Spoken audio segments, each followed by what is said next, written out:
Olá, está começando mais um programa Câmera Aberta e hoje vamos falar de Luiz Gonzaga, que se vivo estiver, estaria completando 100 anos de idade. E para falar dele, uma pessoa que conhece a história do Luiz Gonzaga, do Lula, o Orlando Cambuim. Ele é historiador e está aqui para a nossa alegria. Seja bem-vindo. Tudo bom, Orlando? Tudo bem, como vai, Gilson? Tudo jóia. Prazer estar aqui no Câmara Aberta Uhum. e falar de Luiz Gonzaga é motivo de grande alegria para mim. E sempre quando você fala de Luiz Gonzaga, sempre nasce aquela emoção, né? Grande, é verdade. Uhum. Fala um pouco aí dessa sua experiência com os trabalhos de Luiz Gonzaga, Orlando. Eu tenho 44 anos e desde os 5 que eu acompanho Luiz Gonzaga através do rádio, né? Que eu tenho paixão pelo rádio, também sou radialista. E a história do rádio deve-se muito também a Luiz Gonzaga. E Luiz Gonzaga também, claro, começou também, deve muito. O rádio também, quer dizer, foi muito útil na obra de Luiz Gonzaga, na vida de Luiz Gonzaga. Porque não dizer da propagação, até porque ele também fez rádio nos anos 50, no mundo do Baião, através da Rádio Nacional para todo o Brasil. Enfim, então eu acompanhando rádio, e tudo, aprendi a gostar de Luiz Gonzaga. E com meu pai, né? Meu pai, eu andando com ele a cavalo, na garupa do cavalo dele, ele cantando música de Luiz Gonzaga, eu dizia, cante mais uma, cante mais uma, e o caminho se tornava pequeno, porque ouvir Luiz Gonzaga para mim sempre foi motivo de grande satisfação, de grande alegria. Isso porque Orlando não conheceu pessoalmente o Luiz Gonzaga e também ele não toca sanfona, você não toca, Não né? toco sanfona e não tive a felicidade de conhecê-lo pessoalmente, muito embora quando eu morava aqui na Casa do Estudante, na Rua da Areia, aqui em João Pessoa, em 86 ele esteve fazendo um grande show, dando um grande show aqui na Praça da Independência e coincidiu de eu estar no sertão nesse período. Então eu não tive a felicidade de conhecê-lo. Mas pelo que eu sinto por ele, pelo que eu procuro saber sobre a vida dele, pelas pessoas que eu já conversei que estiveram diretamente com o Luiz Gonzaga, numa desta parte, eu posso dizer que eu conheço profundamente. Uhum. O Orlando conhece profundamente, conhece os familiares, sempre tem contato com esse pessoal. Gosto da amizade de todos eles, de Joaquim Gonzaga, de Chiquinha Gonzaga, que nos deixou o ano passado. Esteve em 6 dos 9 tributos que a gente fez a Luiz Gonzaga. Então, ela esteve aqui conosco. Uma desta parte a gente trouxe Chiquinha pela primeira vez aqui. Então, eu sempre gostei da amizade dos Gonzaga. E qual a importância, na sua concepção, Luiz Gonzaga, para a cultura nordestina? É toda. Luiz Gonzaga é a maior referência da música nordestina de todos os tempos. Eu diria a você que é o pai. Luiz Gonzaga é um divisor de águas no que tange a nossa cultura nordestina. Porque, eu vou usar as palavras da grande Nesita Barroso. Nesita disse que Luiz Gonzaga conseguiu unir o norte e o sul musicalmente, né, culturalmente. E como foi essa ligação de Nordeste com o sul do país através de Luiz Gonzaga? Exatamente, porque Luiz Gonzaga ele passou 10 anos no Exército, né, ele saiu em 1930, né, com 17 anos incompleto e tal, e para entrar no Exército ele disse que tinha 21 na época, estava precisando de reforço, de recruta, essa coisa toda, então ele já entrou no Exército direto, lá para Fortaleza, ele pernambucano deixou, passou aqui pela Paraíba, percorreu o Brasil inteiro, e em 1939 ele deu baixa no Exército Brasileiro, lá em Ouro Fino, Minas Gerais, onde ele passou mais de 80% do tempo que ele esteve no Exército, desembarcou no Rio de Janeiro em 1939, e lá ele já tinha aprendido a tocar sanfona com o velho Januário, seu pai, folha de oito baixo e tal. No Exército ele aprimorou, até aprendeu a tocar violão, também tocava corneta, recebeu o apelido de bico de aço, coisa toda. E lá em Juiz de Fora ele aprimorou mais com o mestre Domingos Ambrósio. Não era Dominguinhos depois veio aparecer da vida dele lá mais adiante. E no Rio ele começou a tocar, só que na época, quando ele chegou em 39, ele tocava músicas americanas, porque era o mote da época, era o tema da época. Então, as músicas se pediam na época, até porque ele tocava naqueles cabarés no banco para gringos, essa coisa toda. Então, era valsa vienense, era blues americano, então ele tocava tudo através de sua sanfona. Mas ele tinha vontade de tocar as coisas da sua terra, né?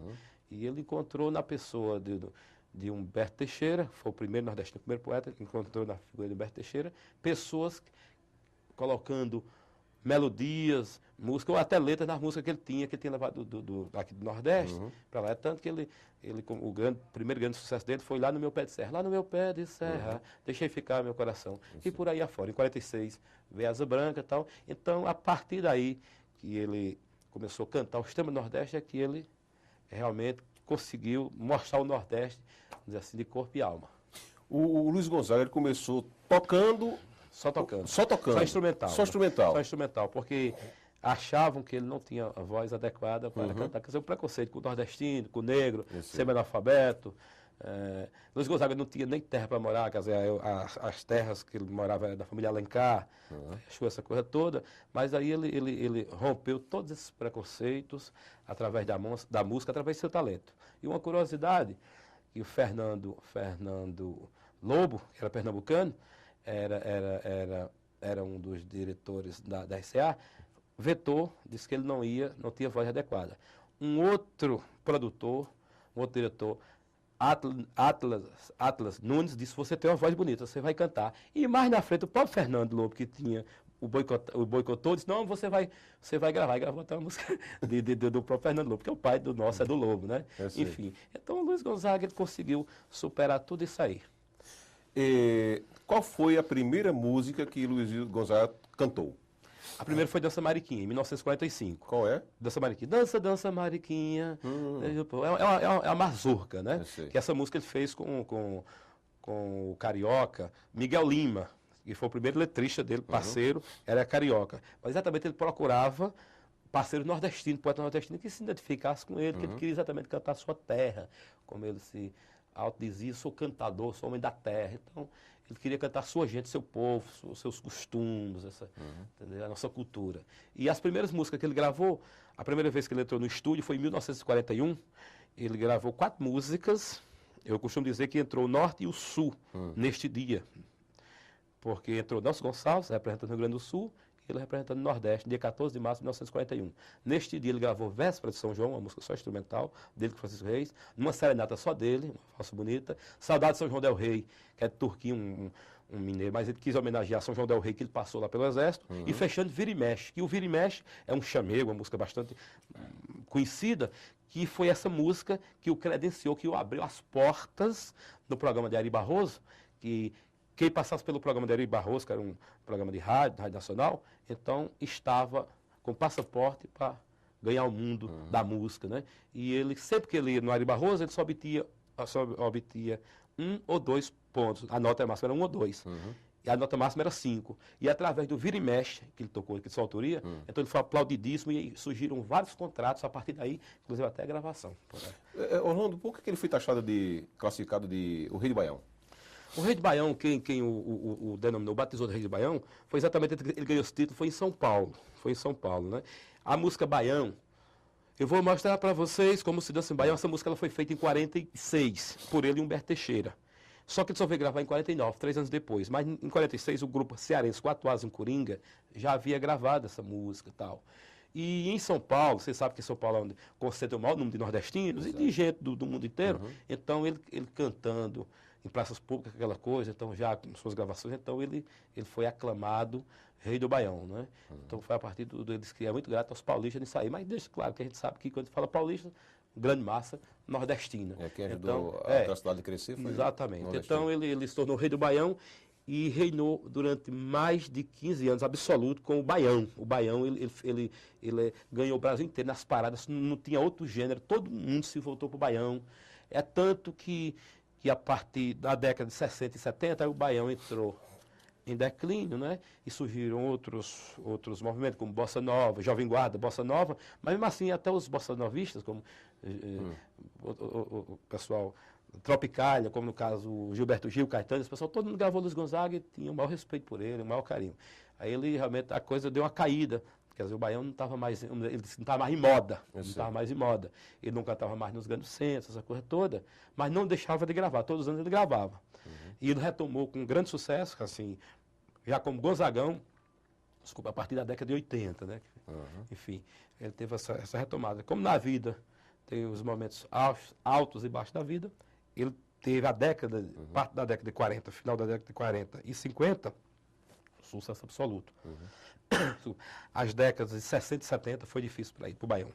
No total foram quantos LPs, long plays? A discografia dele é muito confusa, a gente está levantando ainda. Ele começou gravando em 78 rotações, porque na época, até 1962, era só 78 rotações. tinha de ele gravar 2 ou mais de 78 rotações. Então, todos os anos ele gravava. Então, ele gravou mais de 500 músicas e com as regravações, com arranjos diferentes, então, dá mais de 1000. Orlando Cambuim, e quais as músicas que o Gonzagão não chegou a lançar? Existem músicas ainda? Existem. No nosso programa de rádio, a gente criou um quadro por nome Luiz Gonzaga fez e não rádio, gravou. Na rádio Correio, na 98, Correio. aos domingos, você pode nos escutar. Pode falar, né? Que tá Pode falando. falar. Todos os domingos, das 6 às 7 da manhã, é o Luiz Gonzaga, o Eterno Cantador. E de segunda a sexta, das 4 às 5 da manhã, Luiz Gonzaga e seus convidados. Por exemplo, uma valsa bastante conhecida, que é Dúvida, que até o Ramalho gravou agora. Em 46, a música dele, a letra de Domingos Ramos, uma música belíssima. Foi grande sucesso na voz de Augusto Calheiros. Então, ele não chegou a cantar. Por exemplo, são muitas músicas, né? Tem Ai Ai Portugal, um falo dele com Humberto Teixeira. Ele não chegou, fez, mas não chegou a gravar. Também aquela que é dedicada à maçonaria, né? Que ele era Não, maçom. essa aí sim, essa ele gravou, que era... Gravou, né? Caça Amarela, em 1982 ele gravou a Caça Amarela, que é dele, a letra, e a música é do também maçom, Orlando Silveira, que era maestro, amigo dele, tudo.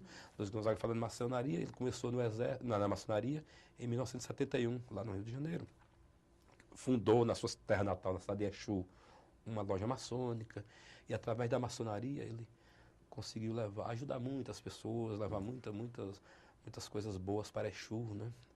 Mesmo, até antes de ser maçom, eu costumo dizer que ele foi o político sem ter mandato, foi o maior político nordestino, sem ter nenhum cargo político que nunca ocupou. Ele levou, por exemplo, para Exu, levou estradas, levou telefonia que não tinha, levou água, levou agência do Banco do Brasil, que era difícil, tudo, conseguiu muita coisa. Ele tocou para muita gente, para ex-presidentes, né? Não, tocou na sua época, porque ele morava no Rio, e o palácio, a presidência era lá, né, no Rio, o Palácio do Cadete, então ele tocava, quando chegava qualquer presidente de fora, dos Estados Unidos, então ele tocava porque o pessoal taxava ele de militar. Na realidade, ele passou 10 anos no Exército, então ele aprendeu aquele estilo de militarista, aquela coisa correta, que eu acho que não vejo nada contra você ser organizado, então Luiz Gonzaga era organizado, aquela coisa toda. Então, ele punha esse respeito, muito organizado, se vestia muitíssimo bem, né, se expressava muitíssimo bem, apesar de não ter o nível de escolaridade. Talvez chegasse hoje a um fundamental no máximo, não chegava a tanto, mas ele mesmo dizia que o Exército Brasileiro era a faculdade do pobre, essa coisa toda. Então, na sua época, ele tocou para todos os presidentes, para Eurico Castro Dutra, Getúlio Vargas, Juscelino, todo mundo. Ele era autodidata, né? Era autodidata, inteligentíssimo, respeitador, pagador. Os músicos que o acompanhavam, ele era exigente, ele era assim, meio abusado, mas momentaneamente ele tem aquele abuso assim, tal, aquela coisa, mas de repente volta. Entendeu? Ficava normal, mas se ele conta, o músico que trabalhava com ele prometesse X, ele daria além do que prometeu. Todos os músicos trabalhavam, vamos dizer assim, rindo, sorrindo, feliz da vida, que era um que respeitava muitas pessoas, era uma pessoa muito correta e muito humana. Eu não só sou fã do Luiz Gonzaga, cantador, sou do Luiz Gonzaga, da pessoa, do cidadão Luiz Gonzaga. E quando ele começou a descobrir a música? Ele começou desde pequeno com seu pai, que era afinador e tocador, concertador de fole de oito e baixo. Então, ele, menino ainda, ajudava os pais nas tocadas, na região de Exu, lá na Serra do Araripe, né? Já trilhava nesse caminho. O Exército também deu uma lapidada boa, e ele tinha um dom, né? Ele tinha um dom do pai. Os irmãos também tocavam, como Zé Gonzaga, Severino, Januário, que era o irmão que tocava fole, que o pai dele era José Januário dos Santos. O teu irmão Severino Januário também tocava fole. O Zé Gonzaga tocava muita sanfona, até acho que tocava mais do que ele, como tocador, era cantor, mas não cantador como Luiz Gonzaga, que Luiz Gonzaga é único cantando. E compunha, e só coisas boas. Luiz Gonzaga uma benção.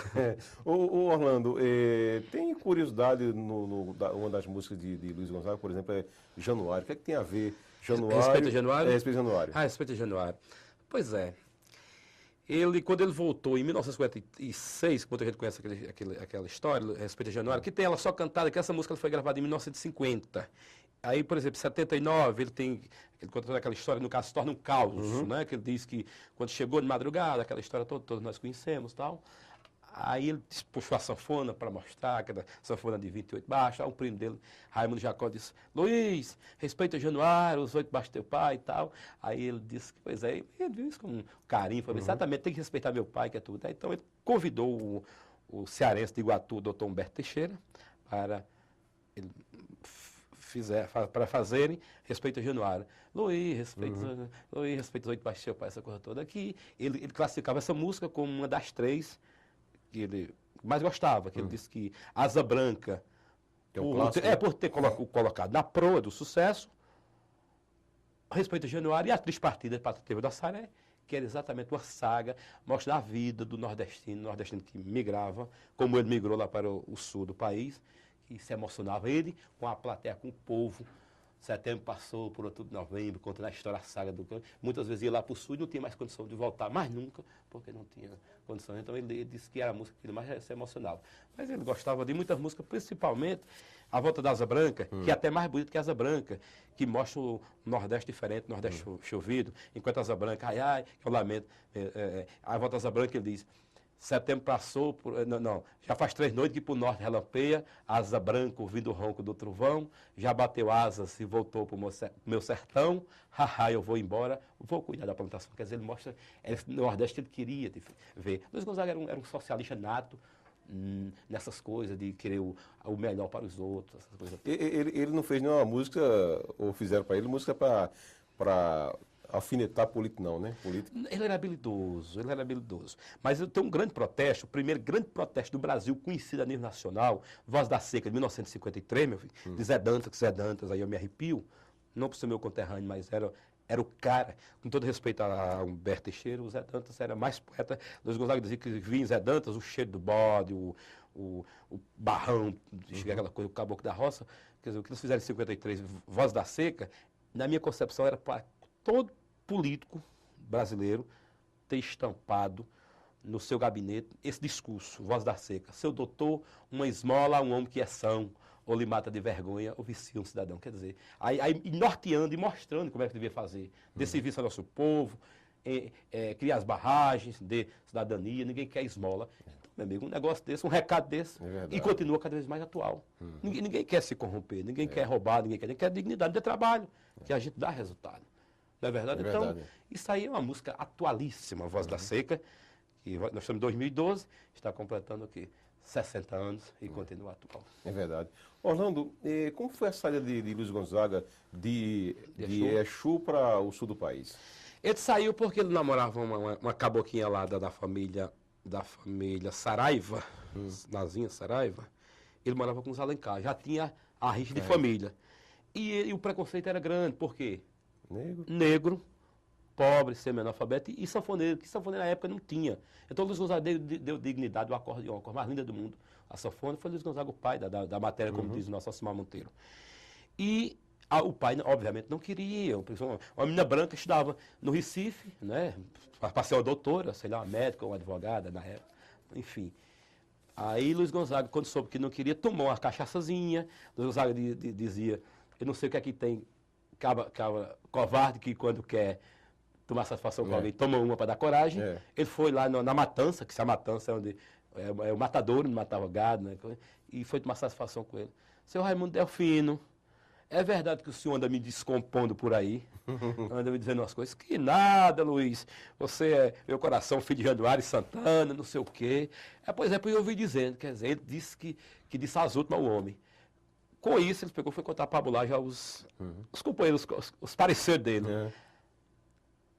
A mãe de Luiz Gonzaga, Dona Santana, vendia umas cordinhas de caruá, que ela fazia umas cordazinhas de caruá para complementar, fazer a feirinha.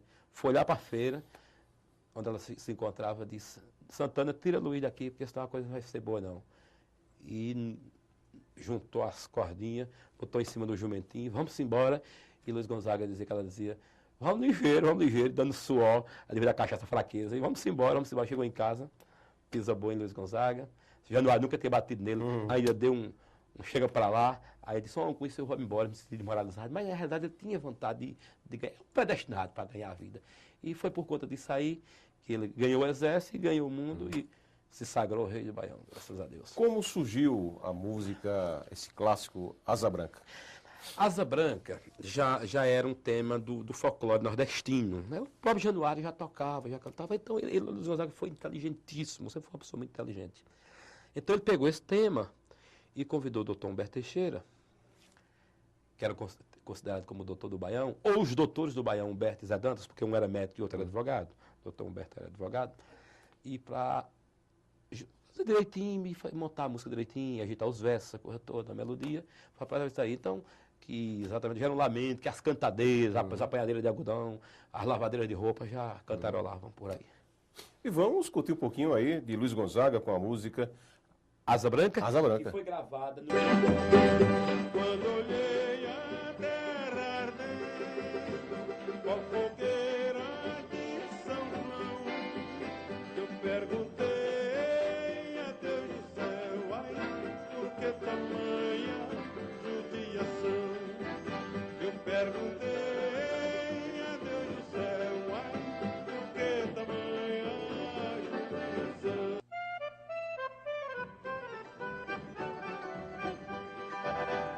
Quando o verde dos teus olhos se espalhar na plantação, eu te asseguro, não chore não, eu voltarei no teu coração. Eu te asseguro, não chore não, eu voltarei no teu coração.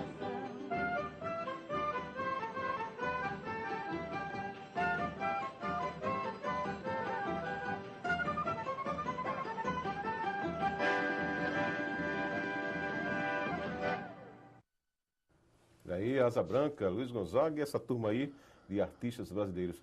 Orlando Cambuim, quando foi que Luiz Gonzaga começou ou a primeira vez que ele se apresentou no Rio de Janeiro, tipicamente nordestino, roupa nordestina, com chapéu de couro e assim por diante? Ele se espelhou num catarinense que se vestia como gaúcho, por nome de Pedro. Depois eu vou chegar lá. Era um gaúcho que se vestia de Pedro Raimundo, que se vestia de gaúcho, e Luiz Gonzaga, amando o seu Nordeste, os vaqueiros, ele se considerava também um vaqueiro. Ele boiava, era boiador, e a música vaqueiro, boiadeiro, então era a marca do show dele. E Lampião também, ele era fã de Lampião e de Padre Cício. Então, você cortou de Lampião. Então, ele encomendou a dona Santana, que mandasse aqui do Nordeste, um gibão de vaqueiro e o chapéu, essa coisa toda, para ele mostrar a identidade do homem nordestino brasileiro, do homem sertanejo. Então, a partir daí, logo no comecinho, no final dos anos 40, anos 50, ele já começou a usar essa indumentária nordestina. Ele foi contemporâneo de Lampião, não? Não, foi não. Né? Eu veio antes, mas ele é aquela questão do líder. Ele achava bacana, e Lampião também tocava sanfona. Era lá do Pajeú, era conterrâneo dele, do sertão, que o Vale de Januário também era lá da região de Lampião, o Vale de Januário, emigrou cedo lá para Chapada do Araripe, né? Então ele era fã de Lampião desse lado, no lado musical e no lado também do líder. Ele também ele almejava isso e chegou também a questão de... Né? Luiz Gonzaga, ele tocava, o pessoal curtia muito do norte ao sul, do leste ao oeste aqui no Brasil. E lá fora, qual era a repercussão do trabalho de Luiz Gonzaga lá fora? Muito boa. Por exemplo, falando no sul, Teixeirinha gravou Luiz Gonzaga. As duplas sertanejas, a dupla Coração do Brasil, que Tony Tinoco, que é um marco, é o maior nome da música caipira de todos os tempos, gravou. Lá no Meu Pé de Serra gravou Luiz Gonzaga. Zique Zeca, que é irmão Luiz, das antigas, gravaram Asa Branca, muita gente. E ele também gravou clássicos, como Teixeira do Jeca, também gravou isso lá. Então o Luiz Gonzaga tinha esse intercâmbio, essa coisa. Porque a música do Luiz Gonzaga era a música do Brasil rural, do Brasil caboclo. Exato. E eles viam em Luiz Gonzaga também, isso aí também. Então, havia essa interação, porque era a própria identidade da música boa mesmo, da música da terra. E lá fora, muita gente gravou. Uma japonesa, por exemplo, em 1950, por nome de Keiko Okuta, Luiz Gonzaga com o pai da sanfona, ela gravou Paraíba, Nosso Baião Paraíba, né?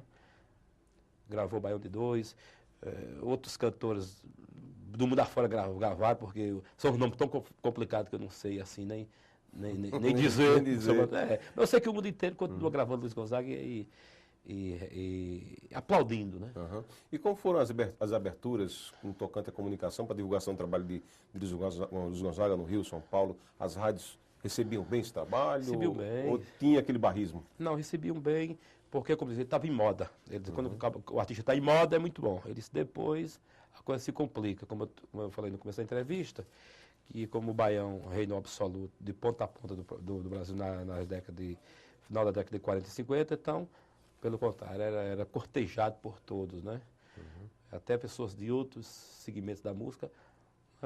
Por exemplo, Jovem Guarda, muita gente da Jovem Guarda gravou Luiz Gonzaga, como Silvinho Araújo, Eduardo Araújo, Os Incríveis, assim, aquele grupo pop rock gravou, que nem Giló. Se a gente lembra só por lembrar, por aí afora, muita gente gravando Luiz Gonzaga. Enfim. E o que você tem ouvido aí das pessoas que conviveram com Luiz Gonzaga, como por exemplo Pinto do Acordeon? Pinto. Né? Não, teve conversa com ele? Ah, Pinto ganhou a sanfona dele, sanfona branca dele em Patos, tocou com ele, convidou, fez uma música em homenagem a ele, Missão Cumprida, e convidou para gravar gravar no próprio disco de Pinto. Então, Pinto é uma lenda viva do nosso forró, uma figura, e ele dizia que Luiz Gonzaga era o mais autêntico dos seus descendentes, que era até da cor e tal, né?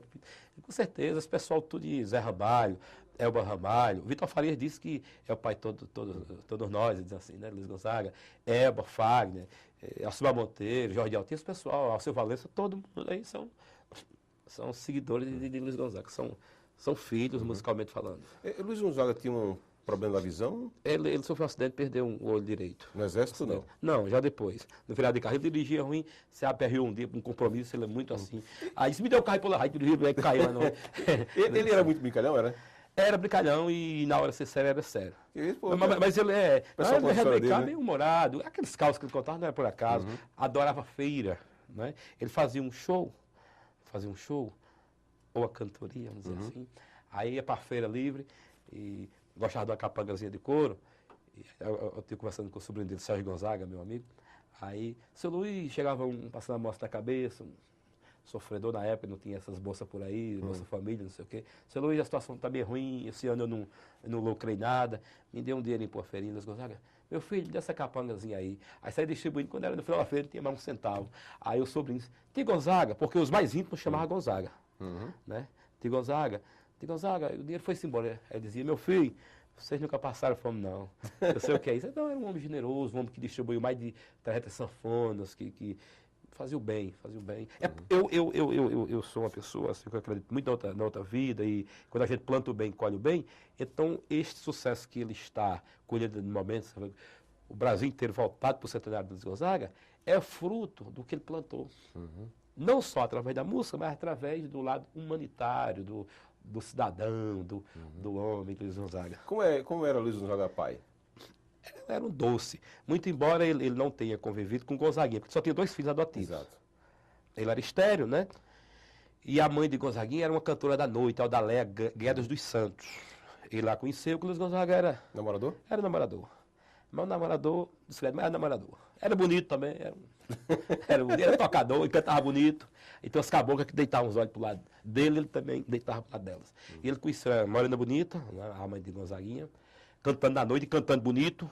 E lá apaixonou-se por ela, que tem o coração mole, todo poeta tem o coração mole. Apaixonou-se por a cabocla. E depois ela apareceu grávida. Mas como ele era estéril, obviamente, não era filho dele. Mas ele já em seguida, ele casou em 46, isso foi... Gonzaguinha nasceu em 41, né? Ele casou em 46 com Dona Helena das Neves Cavalcante, aquele Recife, era contadora, bonita, morava no Rio, que era fã dele, da Rádio Nacional, aquela coisa toda e tal. Aí, ela sabendo que ele não tinha condição de ter filho, disse, então você vai adotar uma menina. Aí adotou Rosinha. Rosinha e tal. Ele acompanhou Rosinha. Mas mesmo à distância, ele bancou os estudos de Gonzaguinha, deu toda a assistência, foi criado por um casal de um músico, né? Um casal de músicos que o criou, ele bancou. Gonzaguinha terminou a economia, muito embora não chegou a trabalhar como economista, mas ele deu toda a infraestrutura. Ele só ajudava de fora, mas de casa. Orlando Camboim, quem quiser aí fazer palestras contigo, como deve proceder, você faz palestra também, né? Faço, vem quando eu dou uma choradazinha, eu já dei uma choradazinha aqui só em ouvindo Asa Branca, e é porque a Asa Branca não é a minha preferida. Qual é o teu preferido? Rapaz, eu gosto muito de Riacho do Navio. Riacho do Navio, corre pro Pajé, eu falo minha região. Aí diz sem rádio, sem notícia das terras civilizadas. Aquelas coisas de poeta, e gosto de sabiá, e gosto de tudo quanto é coisa boa, mas eu gosto assim. Então é o seguinte, a gente dá palestra, já dei algumas palestras aí nos colégios, por aí afora, seminário, essas coisas a gente faz. Só ligar para mim, 88335000. A gente bate esse papo, descontraído, Certo. a gente conversa, se emociona. E quem quiser ouvir o Orlando Camboim, né? Saber mais da história do Luiz Gonzaga, é só sintonizar a rádio. A 98 Correio, para todo o estado da Paraíba, aqui 98 Correio, aos domingos, das 6 às 7 da manhã, e de segunda a sexta, das 4 às 5 da manhã, Luiz Gonzaga e seus convidados. A gente contando a história de Luiz Gonzaga e da música regional como um todo, né? Falando dos autores, a gente procura também dar crédito aos autores, que muita gente, Lógico, infelizmente, esquece. não dá. A gente diz aquelas pessoas que estão nos bastidores, como, por exemplo, o pessoal que está nos bastidores, então a gente agradece a todo mundo, os técnicos, porque verdade. esse programa tem um brilhantismo assim, graças É ao pessoal que está toda por trás, equipe, não é isso? verdade. Toda a No final equipe, tem todos os caracteres do nome do pessoal, né? É verdade. Mas, Orlando, foi um prazer tê-lo aqui. Obrigado. Obrigado. E parabéns pelo trabalho, viu? Eu costumo dizer, eu moro no litoral, mas não esqueço o sertão. Aonde quer que eu vá, levarei no coração sanfona, canto e história de Luiz, rei do Baião. E para a gente finalizar o programa, vamos ouvir o Gonzagão. É ouvir com o você, Gonzagão. muito obrigado. Neste momento de muita emoção. É verdade, é. Dessa beleza, sol de abril e a mata em flor, mas aço preto, cego dos olhos, nuvem da luz, ai, canta de dor, mas aço preto, cego dos olhos, nuvem da luz, ai, canta de dor.